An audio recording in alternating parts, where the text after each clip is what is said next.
நகரத்துல இருந்து ரொம்பவும் தூரமா இருந்த ஒரு காட்டுல சோனா குருவி தன்னுடைய கணவர் ராணா குருவி அப்புறம் தன்னோட ஒரே பையன் கொக்கு இவங்க கூட வாழ்ந்து வந்தது. அதே காட்டுல காலுக்காகவும் கோரிக்காகவும் வர்ணம் பூசுற வேலை பார்த்துக்கிட்டு இருந்தாங்க.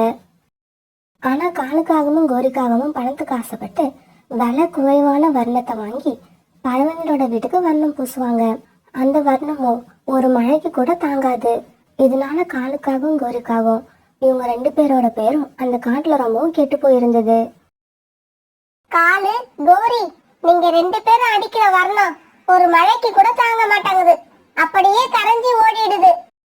ஆமா காலு, உனக்கும் உன் மனைவி கோரிக்கும் எப்படி வர்ணம் பூசுறதுன்னே தெரியல. நீங்க எல்லாம் எதுக்கு வர்ணம் பூசுற வேலை பாக்குறீங்க? காலு, சாரா சொன்னது ரொம்பவும் சரி. நீங்க பேசாம வேற வேலை பார்க்கலாம். நமக்கு எந்த வேலை வரலையோ அதை விட்டுட்டு வேற வேலையை தேடிக்கிறது தான் நல்லது. ஆமா ஆமா, இந்த வருஷம் நாங்க கூட இவங்க கிட்ட கொடுத்து வர்ணம் பூச சொல்ல போறதில்ல. வேற யாராவது நல்ல ஆளா தேடணும். பறவைகள் எல்லாமே இப்படி பேசுனதால காலுக்காகவும் கோரிக்காகவும் தங்களோட வீட்டுக்கு பறந்து போனாங்க.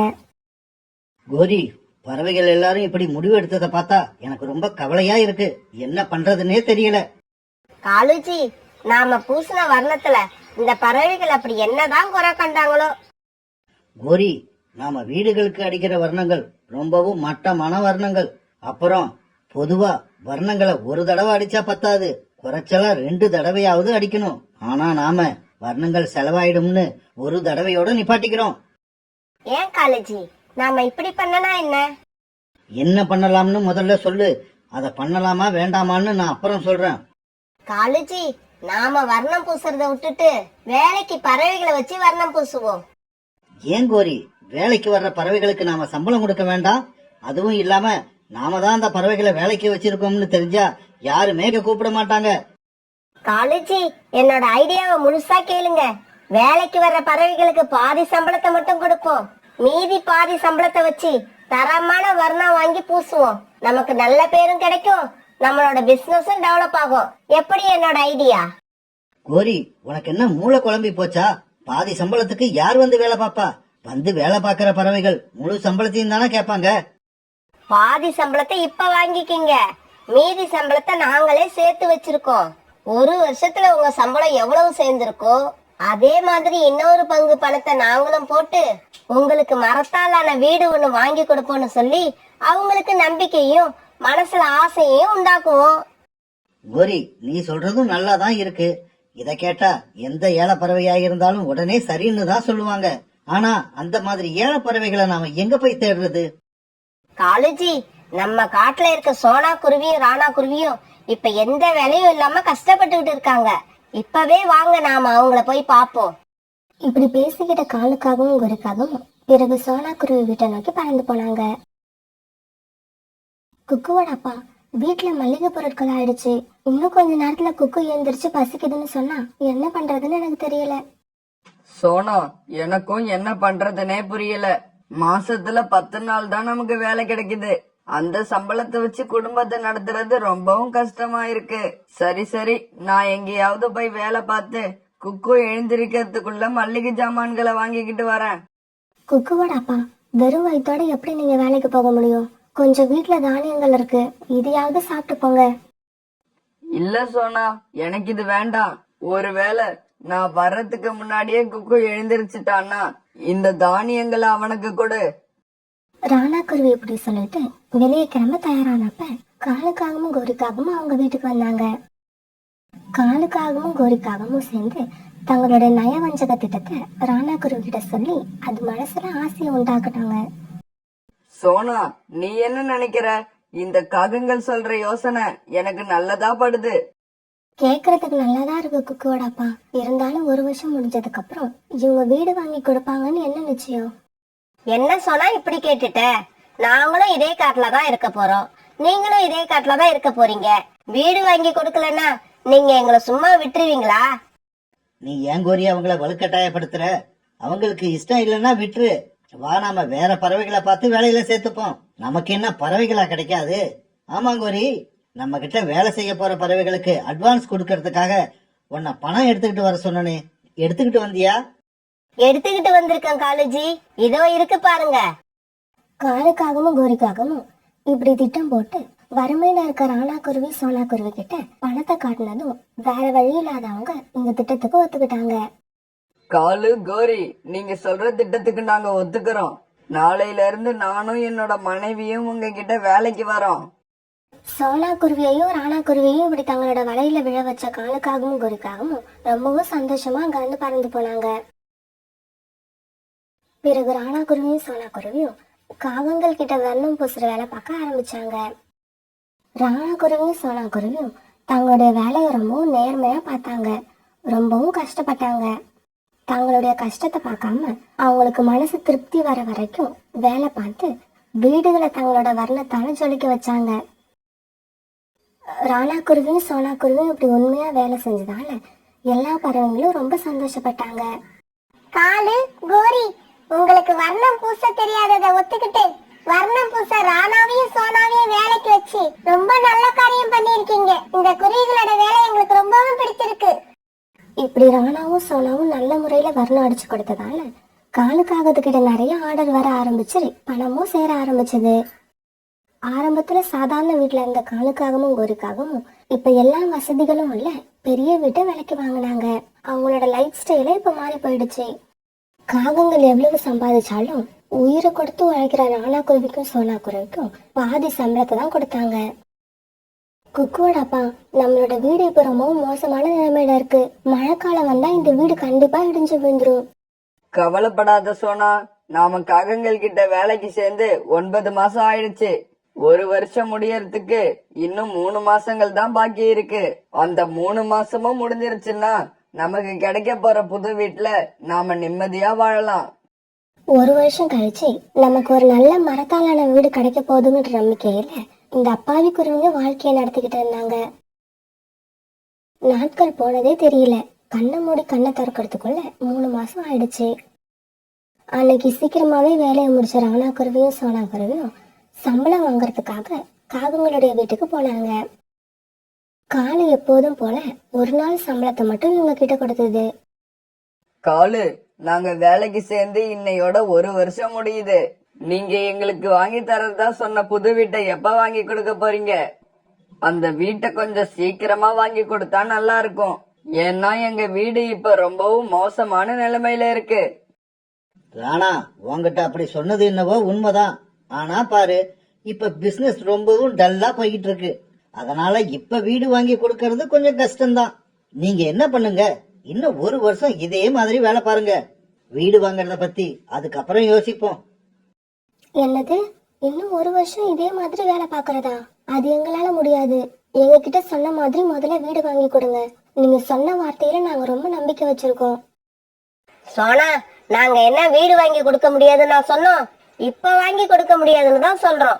ரொம்ப டென்ஷன் ஆகாம வீட்டுக்கு போங்க. நாளைக்கு காலையில வந்து எப்போதும் போல வேலையை பாருங்க.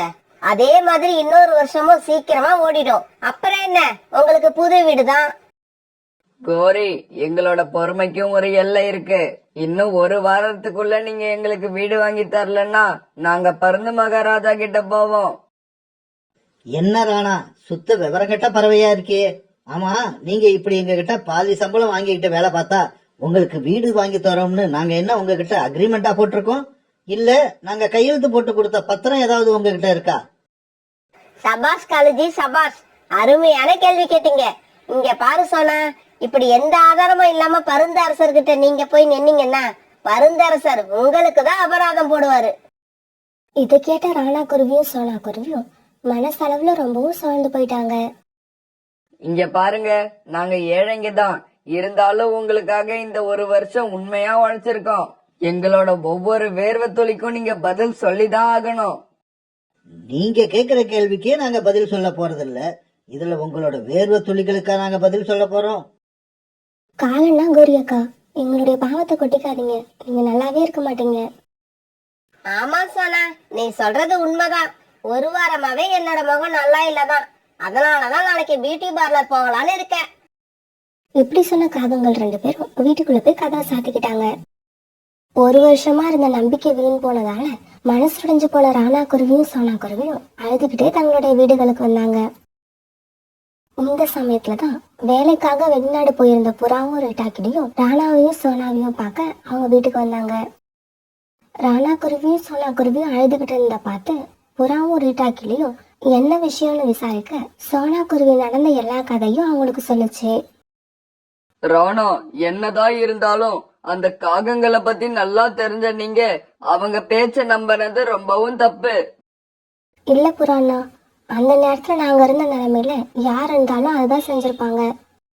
அது சரி சோனா, காகங்கள் கிட்ட இருந்து உங்களோட சம்பளத்தை வாங்க என்ன பண்ணலாம்னு இருக்கீங்க?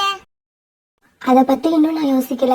ஆனா இதுக்கப்புறம் அந்த காகங்கள் கிட்ட வேலைக்கு போக கூடாதுன்னு முடிவு பண்ணிட்டோம். சோனா, உங்க முடிவு ரொம்ப நல்ல முடிவு. இதுக்கப்புறம் உங்க முன்னேற்றத்தை யாராலையும் தடுக்க முடியாது. முதல்ல இந்த பணத்தை பிடிங்க. நீங்க செய்ய போற முதல் வேலைக்கான அட்வான்ஸ் இது. நான் சம்பாதிச்சு கொண்டு வந்த பணத்துல ஒரு புது வீடு ஒண்ணு கட்ட போறேன்.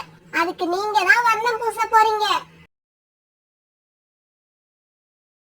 இப்படியே சில நாட்கள் நகர்ந்துச்சு. சோனா குருவியும் ராணா குருவியும் தனியா வேலை செய்யறது தெரிஞ்சுக்கிட்ட பறவைகள் எல்லாருமே வர்ணம் பூசறதுக்காக இவங்க கிட்டதான் வந்தாங்க. காகங்கள் கிட்ட இப்ப யாருமே போறதில்ல. ராணா குருவியும் சோனா குருவியும் இப்பெல்லாம் ரொம்ப சந்தோஷமா வேலை பார்த்தாங்க.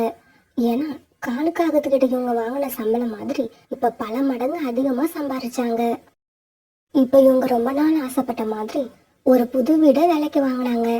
அந்த வீட்டுல தான் பையன் குக்குவோட ரொம்பவும் சந்தோஷமா வாழ்ந்தாங்க. ஆனா அதே சமயம் காலுக்காகவும் குருக்காகவும் இந்த குருவிங்க மேல ரொம்பவும் கோபத்துல இருந்தாங்க. ஏன்னா இப்ப காகங்களுக்கு வருமானமே இல்லாம ரொம்பவும் கஷ்டப்பட்டாங்க. காலுஜி, இதே நிலைமை நீடிச்சா நாம இந்த வீட்டை எல்லாம் வித்துட்டு மறுபடியும் ஏதாவது ஒரு மரத்துல போய் கூடு கட்டி வாழ வேண்டியதுதான். கவலைப்படாத கோரி, நான் அப்படி ஒரு நிலைமையை வரவிட மாட்டேன். அதுக்கு முன்னாடி நம்மளை இந்த நிலைமைக்கு கொண்டு வந்த அந்த ராணா குருவியையும் சோனா குருவியையும் நாம பழி வாங்கியே தீரணும். காலுஜி, நம்ம கிட்ட உள்ள விலையுயர்ந்த வர்ணங்களை எல்லாம் சோனா குருவி வீட்டுல போய் ராத்திரி வச்சுட்டு காலையில நம்ம வீட்டுல இருந்த வர்ணங்களை எல்லாம் திருட்டு போன மாதிரி ஒரு நாடகம் போடுவோம். விஷயம் பருந்து மகாராஜா கிட்ட போச்சுன்னா கண்டிப்பா இந்த குருவிகளுக்கு சிறை தண்டனை கிடைக்கும். அதுக்கப்புறம் இந்த தொழில நமக்கு போட்டியே இருக்காது. அருமையான யோசனை கோரி, இந்த திட்டத்தை நாம இன்னைக்கு ராத்திரியே செயல்படுத்துவோம். காகங்கள் பேசிக்கிட்டபடியே ராத்திரி நிறைய வர்ணங்களை எடுத்துக்கிட்டு வந்து யாருக்கும் தெரியாம சோனா குருவி வீட்டுல வச்சுட்டு போனாங்க. மறுநாள் பொழுது விடிஞ்சிச்சு. பறவைகளே, எல்லாரும் கேட்டுக்கோங்க. நாங்க வீட்டுல வச்சிருந்த விலையுயர்ந்த வர்ணங்களை எல்லாம் யாரோ திருடிக்கிட்டு போயிட்டாங்க. என்னது, வர்ணங்களை திருடிக்கிட்டு போயிட்டாங்களா? என்னால நம்பவே முடியல. அதுவும் இல்லாம ஆந்தை வீரர்கள் ராத்திரியில நம்ம காட்ட காவல் காக்க ஆரம்பிச்சதுக்கு அப்புறம் நம்ம காட்டுல திருட்டு போறதே இல்ல. அப்புறம் இந்த வர்ணங்களை போய் யார் திருட போறா? வேற யாரு செஞ்சிருக்க முடியும்? இந்த காட்டுல வர்ணம் பூசுற வேலைய நாங்களும் சோனா குருவியை மட்டும் தான் செய்யறோம். அப்படி இருக்கிறப்ப வர்ணங்களை சோனா குருவியை தவிர வேற யாரும் திருடி இருக்க முடியாது. ராணாவை பத்தியும் சோனாவை பத்தியும் எங்களுக்கு ரொம்ப நல்லா தெரியும். இந்த மாதிரி திருட்டு வேலையெல்லாம் அவங்க செஞ்சிருக்க மாட்டாங்க. புறா, தீர்ப்பு சொல்றதுக்கு நீ ஒன்னும் பருந்து மகாராஜா இல்ல. எங்களுக்கான நீதியை நாங்க பருந்து மகாராஜா கிட்ட கேட்டுக்கிறோம். பருந்து மகாராஜா காகங்கள் சொன்ன எல்லா விஷயத்தையும் கவனமா கேட்டாரு. ஆமா மகாராஜா, எங்க வீட்டுல இருந்து காணா போன வர்ணங்கள் எல்லாம் சோனா குருவி வீட்டுல தான் இருந்தது. இல்ல மகாராஜா, இந்த காகங்கள் 2 பேருமே பொய் சொல்றாங்க. நாங்க இவங்க வீட்டுல இருந்து எந்த பொருளையும் திருடவே இல்ல. இவங்க எங்க மேல வீணா பழி சுமத்துறாங்க. உடனே பறந்து மகாராஜா ராத்திரி காட்ட காவல் காக்குற ஆந்த வீரர்களை அந்த இடத்துக்கு கூப்பிட்டாரு. என்ன வீரர்களே, நீங்க 2 பேரும் தானே இந்த காட்டை ராத்திரியில காவல் காக்குறீங்க? காகங்கள் வீட்டுல இருந்து வர்ணங்கள் காணாம போன அன்னைக்கு ராத்திரி என்ன நடந்ததுன்னு உங்களுக்கு தெரியுமா? மகாராஜா, அன்னைக்கு ராத்திரி இந்த காகங்கள் 2 பேரும் நிறைய வர்ணங்களை எடுத்துக்கிட்டு சோனா குருவி வீட்டு பக்கம் போனாங்க. திரும்ப வரும்போது இவங்க கிட்ட அந்த வர்ணங்கள் இல்ல. அதை எங்க வச்சுட்டு வந்தாங்கன்னு எங்களுக்கு தெரியாது. காகங்களே, இந்த குருவிகள் மேல நீங்க பொய் புகார் கொடுத்திருக்கீங்க. அரண்மனையோட நேரத்தையும் வீணடிச்சிட்டீங்க. பருந்து மகாராஜா, ரொம்பவும் கோவப்படாதீங்க. நாங்க செஞ்ச தப்பு உங்களுக்கு தெரிஞ்சு போயிடுச்சு. எப்படி இருந்தாலும் தண்டனை கொடுக்க தான் போறீங்க. அத கொஞ்சம் குறைச்சலா கொடுங்கன்னு உங்களை நாங்க ரொம்ப தாழ்மையா கேட்டுக்கிறோம். வீரர்களே, இந்த காகங்கள் 2 பேரும் இனிமே நம்ம காட்டுல உள்ள பறவைகள் எல்லாருக்கும் இலவசமா சுமைகளை தூக்கி வேலை செய்வாங்க. அதுக்காக இவங்களுக்கு யாரும் எந்த சம்பளமும் கொடுக்க தேவையில்லை. பறவைகள் விருப்பப்பட்டா கொஞ்சம் தானியங்களை தரலாம். ஆனாலும் 3 தானியங்களுக்கு மேல யாரும் இவங்களுக்கு கொடுக்க கூடாது. கோரி, இப்படி ஒரு விசித்திரமான தண்டனைய நான் இதுவரைக்கும் கேள்விப்பட்டதே இல்ல. ஆமா காலுஜி, இந்த பருந்து மகாராஜா நமக்காகவே புதுசு புதுசா தண்டனைகளை கண்டுபிடிச்சு கொடுக்கறாரு. பிறகு இந்த காகங்கள் 2 பேரும் ரொம்ப நாள் வரைக்கும் அந்த காட்டுல உள்ள பறவைங்களுக்கு சும தூக்குற வேலையை இலவசமா செஞ்சுக்கிட்டு இருந்தாங்க.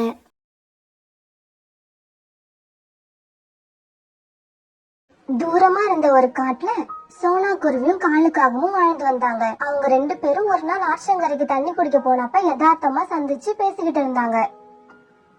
என்ன சோனா, இப்பெல்லாம் உன்னை பார்க்கவே முடியல. சித்தி வீட்டுக்கு போயிருந்த நேத்து தான் திரும்பி வந்தேன். உன்னோட புருஷன் சின்ன வயசுலயே இறந்துட்டாருல்ல? 4 நாள் முன்னாடி அவரை பார்த்தேன். இப்ப அவர் இல்ல. என்னடா வாழ்க்கை இது. வீட்டுல இருந்தா அவர் நினப்பு வந்துகிட்டே இருக்கு. அதனாலதான் சித்தி வீட்டுக்கு போயிருந்தேன். இப்படி பேசிக்கிட்டே இருந்த காலுக்காகத்தோட பார்வை ஆத்துல மிதந்து வர ஒரு பொருளை பார்த்துச்சு. சோனா, அங்க பார், ஆத்துல என்னமோ மிதந்து வருது. சோனாவும் காலும் ஆத்தையே பார்க்க அதுல ஒரு பறவையோட கூடு மிதந்து வந்துச்சு. அந்த கூட்டுல ஒரு முட்டையும் இருந்தது. அந்த கூடு சோனாவும் காலும் இருந்த கரை ஓரமா வந்தது. இத பார்த்த சோனா கொஞ்சமும் யோசிக்காம கூட்டுல இருந்த முட்டைய தன் வாயால தூக்கிடுச்சு. சோனா, இந்த முட்டைய பார்க்க ஏதோ குருவி முட்டை போல இருக்கு.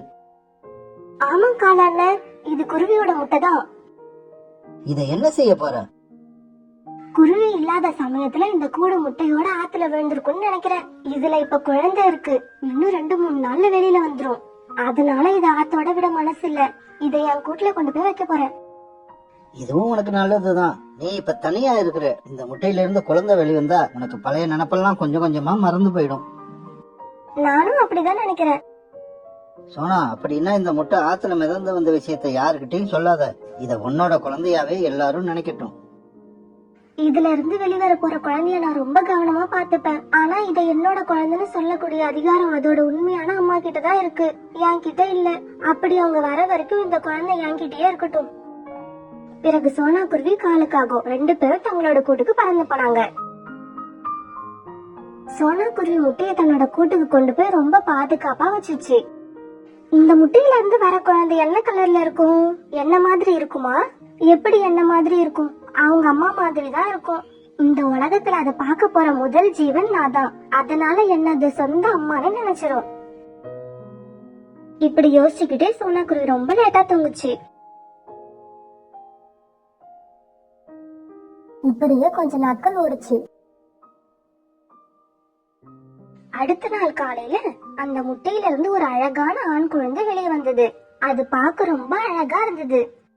அது வேறு ஒரு குருவியோட குழந்தையா இருந்தாலும் சோனா குருவி அதை பார்த்து பார்த்து ரொம்ப சந்தோஷப்பட்டா. இந்த குழந்தை எவ்வளவு அழகா இருக்கு. அதோட கண்ணோட அக்கையும் கூட எவ்வளவு அழகா இருக்கு. அம்மா அம்மா, எனக்கு ரொம்ப பசிக்குதுமா, சாப்பிட ஏதாவது கொடுங்கம்மா.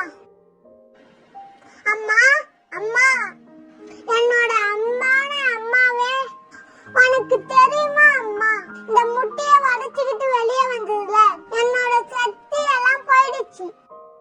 என்னோட குழந்தை எவ்வளவு அழகா பேசுது. என் அன்பு மகனே, உனக்காக அம்மா ஏற்கனவே பழங்களை சேகரிச்சு வச்சிருக்க. பிறகு அந்த குழந்தை பழங்களை ஆவலோட சாப்பிட்டுச்சு. அது ரொம்ப பசியாவும் ஆவலாவும் இருந்ததால சாப்பிட்டுட்டு இருக்கும் போதே தூங்கிடுச்சு. சோனா குருவி நாள் பூரா அந்த குழந்தைய ரொம்ப கவனமா பாத்துக்கிட்டு இருந்துச்சு. அந்த குழந்தை மேல தண்ணியும் அறியாம ரொம்ப அன்பு செலுத்துச்சு. அன்னைக்கு ராத்திரி ஆச்சு.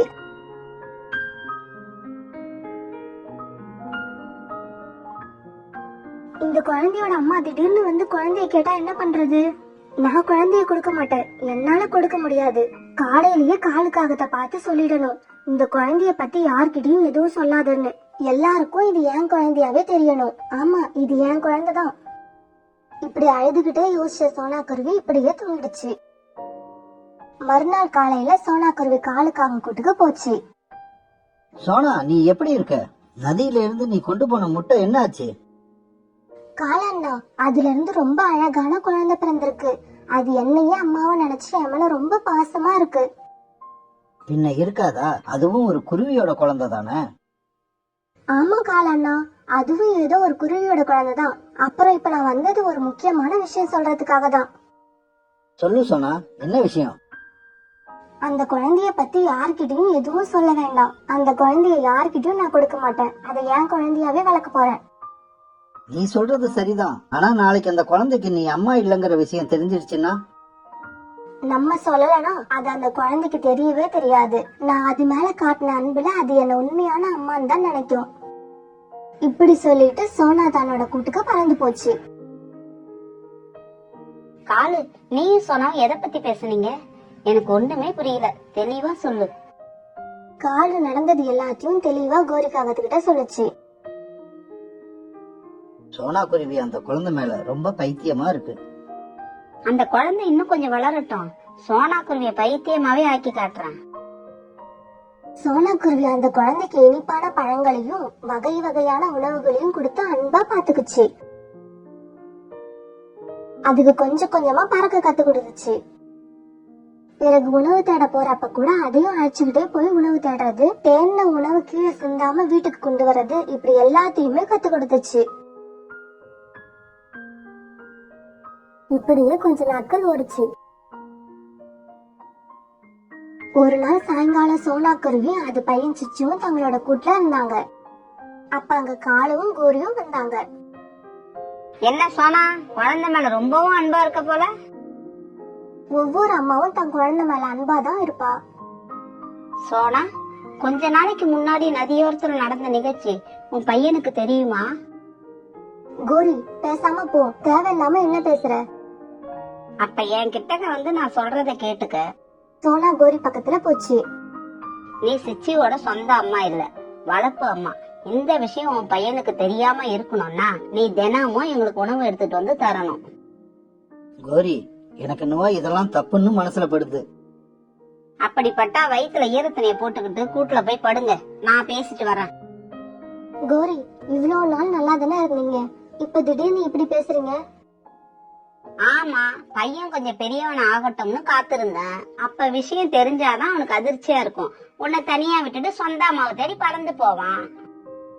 தயவு செய்து இப்ப இடத்த காலி பண்ணுங்க. நாளைக்கு நான் உணவு தேடிக்கிட்டு உங்க கூட்டுக்கு வரேன்.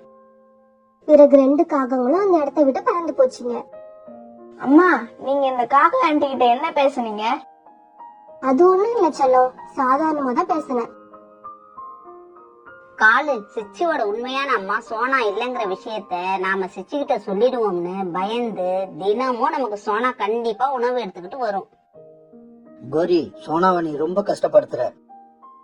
ஒருத்தர் கஷ்டப்பட்டாதான் இன்னொருத்தர் சந்தோஷமா வாழ முடியும். பிறகு தினமும் சோனா உணவு எடுத்துக்கிட்டு வரும்பொழுது முதல்ல காகங்களோட கூட்டுக்கு போய் உணவு கொடுத்துட்டு தான் தன்னோட கூட்டுக்கு வரும்.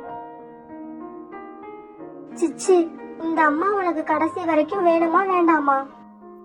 என்னம்மா பேசுறீங்க? நீங்க எனக்கு கடைசி வரைக்கும் வேணும். நீங்க இல்லாம என்னால வாழ முடியாது. சிச்சுவுக்கு நம்ம உண்மையான அம்மா இல்லங்கிற விஷயம் அவனுக்கு தெரிஞ்சிருமோங்கிற பயம் சோனாவுக்கு உள்ளுக்குள்ள இருந்துகிட்டே இருந்துச்சு. ஒரு நாள் கோரிக்காக சோனாவோட கூட்டுக்கு வந்துச்சு. நான் தினமும் உங்களுக்கு உணவு தான் கொண்டு வந்து கொடுத்துட்டு தானே இருக்கேன், அப்பவும் எதுக்கு என்னோட கூட்டுக்கு வரீங்க? சொல்றேன் சொல்லத்தானே வந்திருக்கேன். நதியோரத்துல நடந்த விஷயத்த பத்தி பேசிட்டு போலான்னு தான் வந்தேன். அம்மா, அந்த காக்கா ஆண்டி அடிக்கடி நதியோரத்துல நடந்த விஷயம் சொல்றாங்களே, அது என்னம்மா? அது ஒண்ணும் இல்ல செல்லம், அந்த ஆண்டி என்னோட பழைய ஃப்ரெண்ட். அதனால இப்படி ஏதாவது விளையாட்டா பேசிக்கிட்டு இருப்பாங்க. அப்படின்னா சரிம்மா. அம்மா, எனக்கு தாகமா இருக்கு. நான் நதி வரைக்கும் போய் தண்ணி குடிச்சிட்டு வரேன். நீங்க உங்க ஃப்ரெண்டோட ஜாலியா பேசிக்கிட்டு இருங்க. இப்படி சொன்ன சிச்சு பறந்து போச்சு. ஆனா தண்ணி குடிக்க போன சிச்சு நதி பக்கம் போகல. மறுபடியும் திரும்பி வந்து ஒரு மரத்து பின்னால மறைஞ்சுகிட்டு தன்னோட அம்மாவும் கோரியும் பேசுறத கேட்க ஆரம்பிச்சது. இந்த காக்கா ஆண்டி வரப்பெல்லாம் நம்ம அம்மா ரொம்ப பயப்படுறாங்க. அப்ப அம்மாவை பார்க்கவே பாவமா இருக்கு. காகம் ஏன் அம்மாவை மிரட்டுதுன்னு எனக்கு தெரிஞ்சுக்கிட்டே ஆகணும். சோனா, நான் இப்போ ஒரு வேலையா பக்கத்து காடு வரைக்கும் போறேன். திரும்பி வர சாயங்காலம் ஆகும். என்னோட கூடு இப்ப ரொம்ப மோசமான நிலையில இருக்கு. நான் திரும்பி வர்றதுக்குள்ள எனக்காக ஒரு புது கூட்டை நீ தயார் பண்ணி வைக்கணும். அந்த கூடு இலவம் பெஞ்செல்லாம் வச்சு சும்மா மெத்துன்னு இருக்கணும். இந்த வேலையெல்லாம் இன்னைக்கு சாயங்காலத்துக்குள்ள நடக்கணும். கோரி, நான் தினமும் உங்களுக்கு உணவு எடுத்துக்கிட்டு வரப்பவே ரொம்ப களைச்சு போயிடுறேன். இதுல புதுக்கூடு வேற எப்படி தயார் பண்ண முடியும்? சோனா, முடியாதுன்னா தெளிவா சொல்லிடு. சிச்சு, உன்னோட உண்மையான அம்மா சோனா இல்ல. நதியில மிதந்து வந்த முட்டையில இருந்து பிறந்தவன் தான் நீ. சோனா உன்னை எடுத்துதான் வளர்க்கறான்னு உன் பையன்கிட்ட சொல்லிட்டு போயிட்டே இருப்பேன். சிச்சி இதையெல்லாம் கேட்டு கண்ணீர் விட்டு அழுதான். இந்த விஷயத்த நம்ம கிட்ட இருந்து மறைக்கதான் அம்மா காகத்துக்கு இவ்ளோ வேலை செய்யறாங்கன்னு நினைக்கும் போது அவனுக்கு ரொம்ப கஷ்டமா இருந்தது. சிச்சி இப்ப நேரா கூட்டுக்கு வந்தான். அம்மா, இந்த விஷயத்தை என்கிட்ட இருந்து மறைக்கவா இவ்வளவு கஷ்டப்பட்டீங்க? இப்ப சொல்றேன் கேட்டுக்கோங்கம்மா. ஏ காக ஆண்டி, நீயும் கேட்டுக்க. இதுக்கப்புறம் ஒருவேளை என் சொந்த அம்மா வந்து கூட்டா கூட நான் போக மாட்டேன். இவங்க தான் என் அம்மா. கடைசி வரைக்கும் நான் இவங்க கூட தான் இருப்பேன். இனிமேலாவது உழைச்சு சாப்பிடுங்க. இவ்வளவு நாள் இப்படி சாப்பிட்டதுக்கு வெக்கப்படுங்க. ஓடுங்க இங்க இருந்து. பிறகு அம்மா தான் பையனை கட்டி அணைச்சு கண்ணீர் விட்டான். தன்னோட ஆசைப்படி கடைசி வரைக்கும் சிச்சி கூடவே இருந்தா.